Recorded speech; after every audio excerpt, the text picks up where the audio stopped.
Alhamdulillah ada kemajuan. Yai. Bisa di setel itu Yai? Bisa di setel sesuai kebutuhan.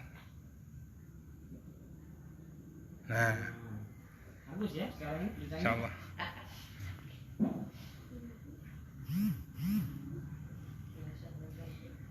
Atau kasih pendek, taruh di meja lengah, bisa? Taruh. Putar, ya. Itu kan lebih canggih lagi tuh. Hari mau banget lewat.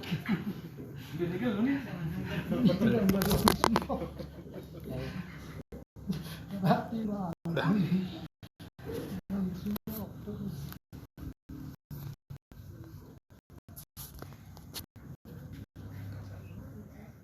Baik, Bismillahirrahmanirrahim. Assalamualaikum warahmatullahi wabarakatuh. Ya. Nah. Innal hamdalillah nahmaduhu wa nasta'inuhu wa nastaghfiruh wa na'udzu billahi min shururi anfusina wa sayyiati a'malina. May yahdihillahu fala mudilla lahu wa may yudlil fala hadiya lahu. Asyhadu an la ilaha illallah wa asyhadu anna Muhammadan abduhu wa rasuluh. Allahumma shalli ala Muhammadin wa ala alihi wa sahbihi ajma'in wa man wala. Alhamdulillah, segala puji kita panjatkan kehadirat Allah Subhanahu wa taala atas nikmat yang dicurahkan kepada kita, atas karunia yang dilimpahkannya. Dia Allah Subhanahu wa taala zat yang hanya Dia yang berhak kita ibadahi dengan sebenar-benarnya. Dialah Allah yang menciptakan kita dan kepadanya kita akan dikembalikan. Shalawat dan salam semoga tercurah kepada Nabi Allah yang mulia, Nabi Muhammad Sallallahu Alaihi Wasallam beserta para sahabatnya, keluarganya, dan orang-orang yang beriman hingga yaumul qiyamah. Bapak Ibu jamaah mushola Darut Tajdid, anak-anak juga ikut ini, dan ada Waalaikumsalam, silakan Bapak. Insya Allah kita akan lanjutkan yang kemarin yang terpotong itu ya, yaitu samaratul iman, buah dari keimanan. Sebenarnya ini adalah temanya fikih, tapi karena kita kemarin tidak selesai samaratul imannya, buah dari keimanan itu, kita baru sampai pada yang keberapa kemarin? 3 atau 4 ya, sekitar 4. Insya Allah kita akan lanjutkan dulu. Boleh nanti kalau ada diskusi masalah fikih silakan. Baik, samaratul iman. Yang pertama kemarin itu adalah di antara gunanya beriman kepada Allah itu, fungsinya adalah yang pertama al-amnu atam wal ihtida'u tam. Kita akan mendapatkan rasa aman dan petunjuk yang sempurna. Itu dia. Jadi kita diberi petunjuk di dunia ini orang yang beriman ini. Tapi dengan syarat iman itu harus iman yang kuat ya, iman yang kokoh. Contohnya misalnya begini. Kalau di musola ini ada orang kafir ya, ada orang kafir datang membawa uang 1 miliar. Kita mau diberinya dengan syarat apa? Dengan syarat kita harus kafir. Mau nggak kita itu? Ada yang mau? Mungkin ada yang mau ya? Saya rasa tidak ada yang mau ya. Nah, kenapa tidak mau? Siapa yang membuat kita tidak mau itu? Yaitu Allah Subhanahu. Tapi kalau iman orang ini iman yang lemah ya, iman yang tipis, iman yang bercampur dengan hal-hal yang zalim kemarin itu mudah sekali. Jangankan diberikan uang 1 miliar, ya mungkin kalau diberi 1-2 juta juga dia akan saja. Kemudian yang kedua itu adalah al-imanu billahi ta'atulillah. Iman kepada Allah itu adalah bukti ketaatan kita kepadanya. Yang ketiga, bahwa orang yang beriman ini suatu saat akan memimpin dunia. Ya, akan memimpin dunia. Dari nabi-nabi dan Nabi Adam alaihissalam pemimpin, nabi sekaligus Pemimpin di zaman Nabi Muhammad SAW pun para sahabat Nabi telah memimpin hampir sepertiga dunia. Dan begitu pun perjalanan daripada kehidupan ini juga akan berjalan sesuai dengan yang Allah Subhanahu wa taala arahkan. Nanti di ujung dunia ini akan dipimpin oleh orang beriman semuanya. Yang namanya Imam Mahdi itu yang akan turun itu Imam Mahdi. Dan dia yang akan menghancurkan Dajjal. Kemudian yang keempat adalah dukhulul jinan wa najat minan niron. Bahwa orang yang beriman kepada Allah itu dia akan masuk surga pasti. Entah itu ada yang masuknya langsung atau tidak langsung, tapi pada ujungnya dia akan masuk surga. Wan najat minan niron, dan dia akan selamat daripada api neraka. Ada. Baik, kita ingin masuk kepada pembahasan yang kelima, yaitu fungsi ataupun buah daripada keimanan yang kelima ini adalah hululul khairat wa nuzulul barakat. Jadi dengan beriman kepada Allah ini bisa mendapatkan kebaikan dan bisa mengundang turunnya berkah. Ini dia. Jadi iman kepada Allah ini sebagai syarat turunnya keberkahan di sebuah negeri itu. Jadi orang-orang yang beriman ini Allah janjikan akan diturunkan kepada dia, yakni keberkahan. Allah berfirman dalam Al-Quran surah Al-A'raf ayat 96 atau 69, walau anna ahlal qura amanu wattaqu lafatahna alaihim barakatim minas sama wal ard walakin kadzabu fa akhadnahum bima kanu yaksibun.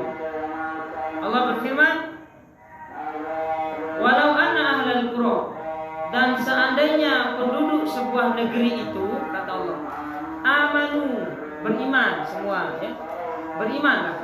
Seandainya penduduk sebuah negeri itu beriman, wattaqu, dan semuanya bertakwa juga,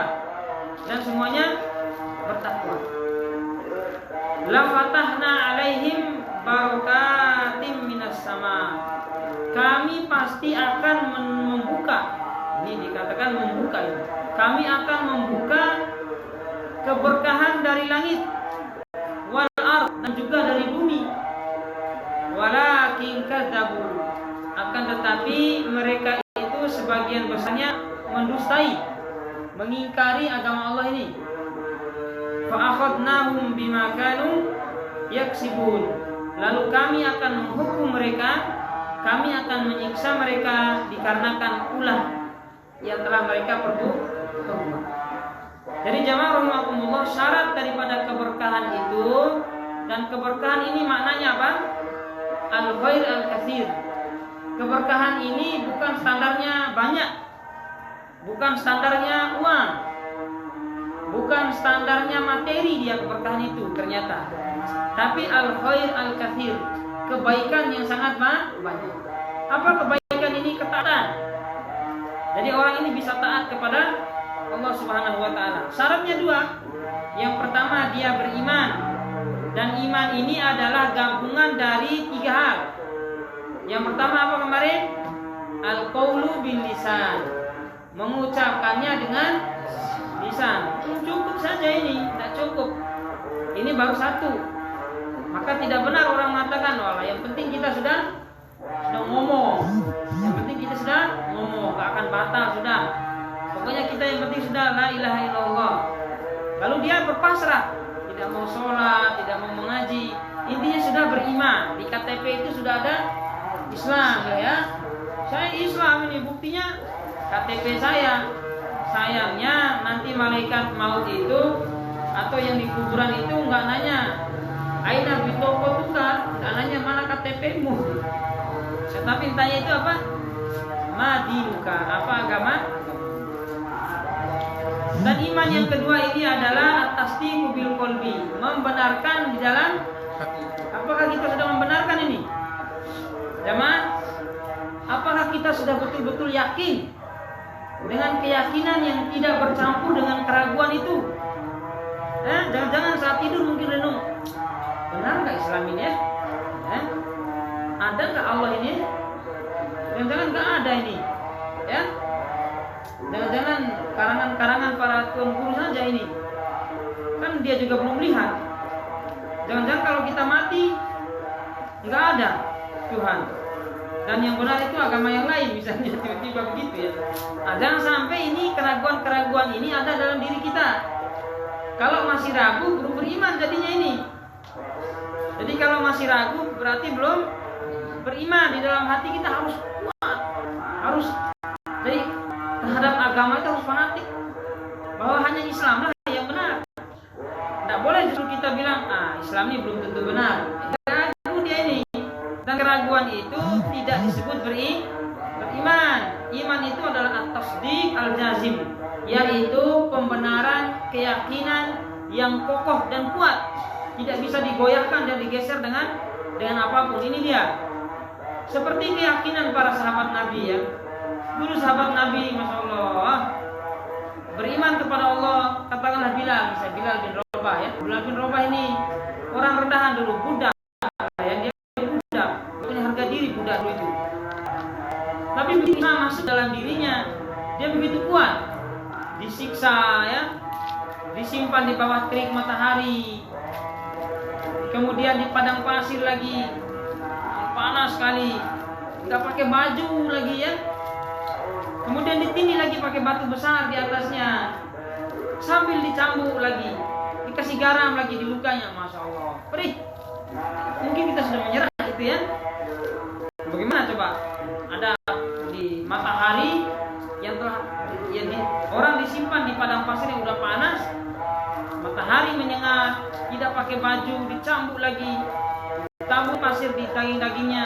Ini tapi bisa dilalui oleh Bilal.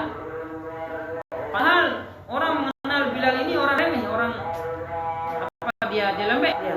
Tapi begitu dia masuk Islam, dia tentu semakin kuat. Dan yang membuat dia bertahan itu tidak lain dan tidak bukan karena badannya yang kuat, kulitnya yang tebal, tapi karena imannya yang kokoh dia. Karena imannya yang. Dan iman yang ketiga ini selain membenarkan dengan hati, yaitu harus mengamalkan agama ini melalui anggota badan. Rajin sholat ini termasuk nih. Kita harus sering mengulang-ulangi sholat di masjid, sholat di tempat sholat bersama berjemaah, terutama laki-laki harus sholat berjemaah lebih afdol daripada sholat berjamaah dengan istri di rumah. Jadi laki-laki itu lebih afdol sholat berjamaah di luar daripada dia memimpin istri di rumah, karena di rumah itu memang yang lebih baik itu wanita di sana. Laki-laki itu ya di tempat umum, di tempat sholat bersama. Nah ini dia. Jadi buah dari keimanan yang kelima ini adalah orang yang beriman ini akan turun kepada mereka keberkahan dan takwa tadi. Amanu wal taqu, beriman dan takwa ini apa jemaah? Kalau orang-orang Indonesia bilang mudah saja, takwa ini takut, nah, begitu. Takwa ini, tapi secara syariat takwa ini adalah al-imtithalu bi awamirillah wajtinabu an-nawahi. Takwa ini adalah menjalankan seluruh perintah Allah Subhanahu wa taala, wajtinabu an-nawahi, dan meninggalkan seluruh larangannya. Bahkan takwa itu menurut Umar bin Khattab yaitu seperti orang yang berjalan di sebuah lorong, ya, berjalan di sebuah lorong, di mana lorong itu ditaburi banyak kaca, banyak beling, banyak paku, banyak beling-beling, dan dia jalan tak pakai sandal. Bagaimana cara jalannya? Berhati-hati. Hati-hati, pelan-pelan ya, di mana harus letakkan kaki. Kadang-kadang jari saja yang kita letakkan. Nah, itulah takwa. Kita harus hati-hati di atas kehidupan ini. Itu jemaah. Baik, kemudian buah dari keimanan yang keenam ini adalah al-hidayatu likulli khairin. Dia akan mendapatkan petunjuk untuk seluruh jenis kebaikan.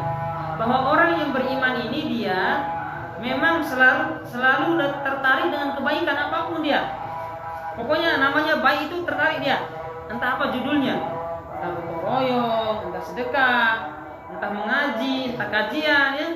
Pokoknya yang judulnya kebaikan dia tertarik dia. Selalu Allah mudahkan hatinya untuk itu. Makanya Allah berfirman di dalam Al-Quran At-Taghabun ayat 11, Ma asaba min musibatin illa biidznillah, wa may yu'min billah yahdi qalbah, wallahu bikulli syai'in alim. Apa kata Allah? Ma asaba min musibatin illa biidznillah. Tidaklah sebuah musibah menimpa sebuah kaum, menimpa kita, illa biidznillah, kecuali musibah itu adalah izin Allah. Allah sudah izinkan musibah itu.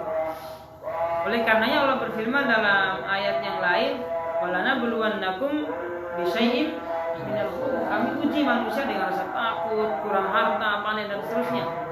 Ya. Alladzina qalu, yaitu orang-orang yang mengatakan apabila ditimpa oleh musibah, innalillahi wa inna ilaihi raji'un. Jadi musibah ini bukan datang sendirian, bukan kebetulan ini ya. Nggak ada jatuh itu kebetulan. Kalau udah catat semua itu 5.000 tahun sebelum diciptakannya manusia itu sudah ditentukan oleh Allah. Ternyata, kebetulan saya tadi jatuh, atau kebetulan tadi tangkai pohon mengenai saya. Jadi nggak ada yang kebetulan. Maka kita mengatakan qadarullah. Ini adalah takdir dari. Bahkan tidaklah jatuh selembar daun dari pohonnya, melainkan Allah telah mengetahuinya. Jadi tidaklah jatuh selembar daun dari pohonnya, melainkan Allah telah mengetahuinya dan telah mengizinkannya. Ini dia. Oleh karenanya kita lihat tidak semua daun-daun yang kering jatuh kan. Kadang-kadang ada yang masih di pucuknya. Dan tidak semua daun-daun yang hijau masih bertahan. Kadang ada yang jatuh hijau duluan, kadang ada yang jatuh yang udah tua duluan. Begitupun dengan manusia. Kadang yang tua masih hidup sampai sekarang ya.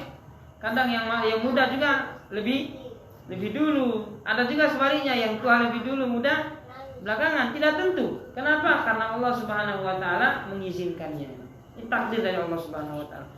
Maka masabah min musibatin illa biidznillah. Tidaklah musibah itu menimpa kecuali dengan izin Allah. Gitu ya. Tapi musibah dengan ujian ini jamaah rahimakumullah dua hal yang berbeda ya. Adapun ujian ini, adapun ujian keimanan ini dia untuk meninggikan keimanan kita kepada Allah. Mohon maaf, musibah dan azab ini dua hal yang berbeda. Musibah ini untuk meninggikan keimanan kita kepada Allah. Adapun azab ini adalah memang untuk memusnahkan orang-orang zalim. Jadi azab dan musibah ini adalah dua hal yang berbeda. Jadi kalau ada orang misalnya mohon maaf nih yang pemabuk misalnya, tiba-tiba dia gas motor kencang-kencang jatuh, itu bukan musibah namanya. Ya. Itu azab itu ya. Itu azab. Kan anak saya kena musibah, dia minum minuman keras, dia trek motor. Bukan musibah kalau kata polisi itu. Ini keteledoran kata polisi, ini kelalaian, itu enggak ada musibah dia bilang. Tapi kalau dalam pandangan orang yang beriman, musibah ini selalu saja ditujukan kepada orang yang beriman, adapun azab ini ditujukan kepada orang-orang yang zalim. Wa may yu'min billah yahdi qalbah. Barang siapa yang beriman kepada Allah Subhanahu wa taala, yahdi qalbah, maka hatinya itu akan diberi tuntunan, akan diberi petunjuk. Apakah kita sudah beriman kepada Allah? Bapak, Ibu, sudah beriman kita ini? Berimanlah ya. Sudah, kita ngomong sudah, yakini ya. Tapi apakah kita ini sudah merasakan kayak ada petunjuk untuk selalu senang dalam kebaikan, selalu menerima kebenaran itu? Apa sudah ada itu? Pokoknya setiap yang benar itu kita terima, walaupun bertentangan dengan tradisi dan kebiasaan-kebiasaan kita. Apa sudah siap? Nah, kalau belum siap itu, ini harus dipertanyakan ini. Nah, kalau belum siap-siap ini harus dipertanyakan. oh ini kan dari nenek moyang kita ini dari dulu ya, nggak boleh walaupun ada hadis juga nggak boleh. Nah, ini sudah turun temurun. Nah ini berarti Allah belum memberikan petunjuk kepada hatinya. Adapun orang yang beriman ini Allah beri petunjuk dia dalam hatinya, mudah terima kebaikan, kebenaran. Dikritik anak kecil biasa saja. Ada orang yang dikritik anak SD marah, guru dikritik oleh muridnya marah. Tapi ada juga orang yang besar hatinya, dikritik diterima, dibenarkan lebih senang lagi. Kita tinggalkan yang salah-salah itu walaupun udah lama. Ada ulama hadis itu salah hadis 40 tahun. Dia salah memahami hadisnya 40 tahun. Nanti insya Allah suatu saat yang akan sampaikan hadis yang dia salah itu salah memahaminya.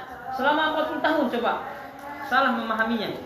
Tapi begitu ditegur dan dibenarkan, wah, alhamdulillah langsung terima. Dan ini adalah ciri orang-orang yang beriman.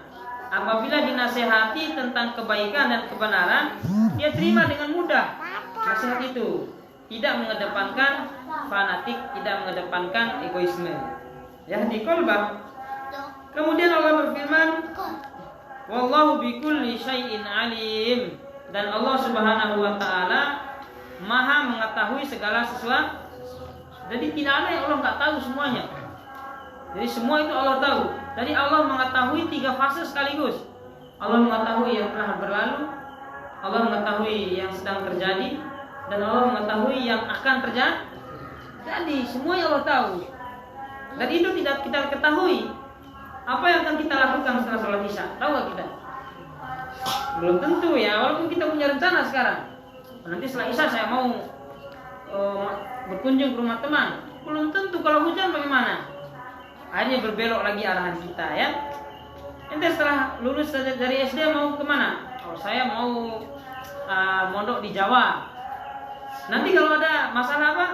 Nggak jadi ke Jawa. Ujung-ujungnya kembali ke Lombok misalnya. Jadi manusia itu punya tadbir namanya. Manusia itu punya rencana. Tapi rencananya manusia itu tidak mutlak, tidak hakiki. Hanya rencana Allah yang hakiki. Apa maksudnya jemaah ya? Jadi sebagai orang tua misalnya dia punya rencana-rencana untuk anak-anaknya misalnya. Punya 5-6 orang anak misalnya. Anak saya yang pertama ini mau saya jadikan dokter. Anak yang kedua polisi. Yang ketiga guru. Yang keempat perawat. Yang kelima ibu rumah tangga misalnya ya. Ini rencana manusia ini. Rencana. Tapi Allah Subhanahu wa taala punya rencana lain. Dan apabila Allah sudah punya rencana, rencana kita tidak lagi berlaku. Kenapa? Karena pengaturan Allah itu lebih hakiki daripada yang sebenar, daripada yang kita atur. Dulu saya punya cita-cita lain, jemaah. Saya dulu punya cita-cita mau jadi polisi. Ya kalau ditanya saat kecil saya mau jadi apa, Amar? Saya mau jadi polisi. Ya, tapi sekarang saya nggak jadi polisi. Nah, jadi semua orang itu punya aturan, apalagi di rumah tangga ya, apalagi di rumah tangga, semua kepala keluarga punya keinginan, tapi Allah juga punya keinginan. Wallahu wa huwa fa'alun lima yurid. Dan dia Allah itu maha melaksanakan apa yang dia inginkan. Ini jamaah rahimakumullah. Agar apa kita paham? Agar kita begitu berencana kita tidak sesuai dengan rencana Allah, kita tidak terlalu kecewa. Kita tidak terlalu kecewa menyalahkan diri sendiri, menyalahkan anak. Agar kita iman pada takdir itu. Agar kita percaya terhadap yang punya guru-guru, syekh-syekh ini jemaah. Syekh ini yang ajar kami kitab. Ingin sekali anaknya juga jadi syekh juga. Ini kali anaknya jadi syekh juga. Pintar baca kitab. Tapi apa yang terjadi? Nah juga celana levis ya, bergaul, pakai motor juga. Begitu kami mengaji kitab tafsir, mungkin Ustadz ini sudah dengan curiga dengan pandangan kita ya, mungkin kita tidak ngomong Ustadz anaknya pakai celana levis gitu kan. Lalu beliau jelaskan, saya inginkan sekali anak saya itu menjadi seperti saya. Tapi apalah daya, takdir Allah itu berbeda dengan apa yang saya usahakan. Saya terlalu berusaha, tapi Allah menentukan yang lain agar kita tidak terlalu kecewa. Yang paling penting jamaah rahimakumullah, anak itu tetap baik saja. Walaupun tidak seperti kita, tapi minimal jangan jadi orang jahat. Ini dia. Jamaah rahimakumullah. Anak-anak Nabi pun seperti itu. Ada anak Nabi Nuh alaihissalam, 3 anaknya Nabi Nuh ya. 4 anaknya Nabi Nuh itu. 3-nya soleh, yang kafir itu satu namanya Kanaan. Tapi ada yang soleh mengikuti Nabi Nuh alaihissalam. Ini dia jamaah rahimani wa rahimakumullah. Baik, selanjutnya buah yang ketujuh adalah ziyadatul imani wa sabat alaihi. Orang yang beriman ini imannya akan selalu bertingkat. Imannya selalu bertambah. Setiap dia lihat kebaikan bertambah imannya. Adapun yang orang yang beriman enggak nambah apa-apa. Misal ada dua orang, satunya beriman kepada Allah, satunya tidak. Satunya beriman kepada Allah, satunya tidak. Tapi ada satu fenomena, misalnya ada anak kecil. Dia lari potong jalan, kemudian datang mobil dari arah timur misalnya.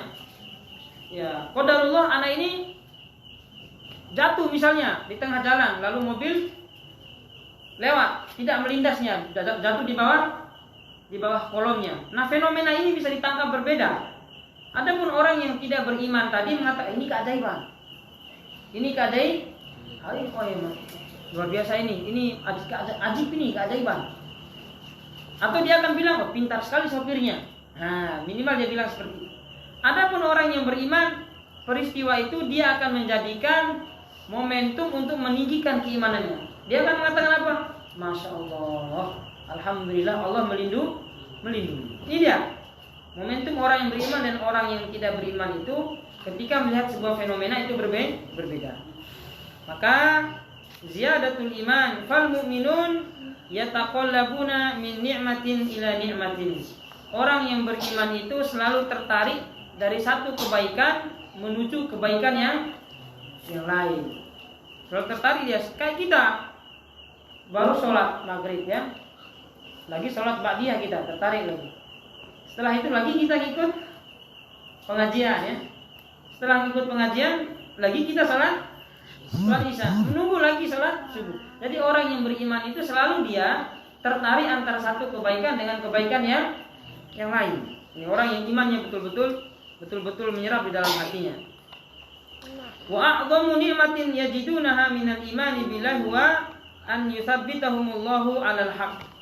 Dan iman yang paling baik, nikmat yang paling tinggi yang mereka rasakan itu adalah ketika Allah mengokohkan hati mereka di atas kebenaran.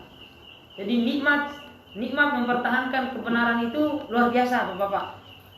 Jadi nikmat mempertahankan kebenaran itu luar biasa. Ada orang itu nggak mampu mempertahankan kebenaran, ada. Dia tahu itu benar, tapi tidak mampu dia mempertahankannya. Ya sudahlah ya, sudahlah. Nanti Allah saja yang tahu lah itu. Ini urusan Allah saja. Dia nggak berani ngambil resiko. Wah, ini kalau saya pertahankan ini, nanti saya diturunkan jabatan saya misalnya. Ada. Jadi dia milih aman ya. Dan ada pun orang yang beriman ini jamaah rahimakumullah. Jadi ketika Allah berikan nikmat untuk mempertahankan kebenaran itu sebuah nikmat yang sangat besar ketika dia mampu mempertahankan kebenarannya di dalam beragama. Wa yazidu imanuhum dan dengan demikian iman mereka semakin bertambah. Maka Allah berfirman dalam Al-Qur'an, walladzina ihtadaw zadahum hudan wa atainahum taqwahum. Dan orang-orang yang diberi petunjuk zadahum hudan, kami akan tambahkan lagi petunjuk itu. Jadi sebenarnya petunjuk yang Allah berikan kepada kita ini belum final. Petunjuk yang Allah berikan kepada kita ini belum final, karena petunjuk ini bertingkat-tingkat. Mungkin petunjuk yang kita dapatkan sekarang ini sampai sini saja dulu, sampai di sini. Tapi seiring berkembangnya zaman, seiring berlalunya waktu, maka Allah Subhanahu wa taala akan tambahkan petunjuk-petunjuk yang lainnya. Wa atainahum taqwahum. Maka dalam keadaan itu kami akan berikan kepada mereka ketakwaan. Jadi ketakwaan ini selain diusahakan, Allah juga yang berikan. Mari kita berdoa kepada Allah Subhanahu wa taala agar diberikan ketakwaan. Kemudian yang ke-9 ayat ke-8 al-fauzu bi wilayatillahi azza wa jalla wa akrama biha min wilayatin qala ta'ala dzalika bi anna Allah maulal ladzina amanu wa annal kafirina la maula lahum. Bahwa iman ini kita akan merasa tenang, ya? Al-fauz bi wilayatillah. Kita akan merasa tenang dengan pemantauan Allah. Kita akan merasa tenang bahwa Allah Subhanahu wa taala memantau kita, melindungi kita.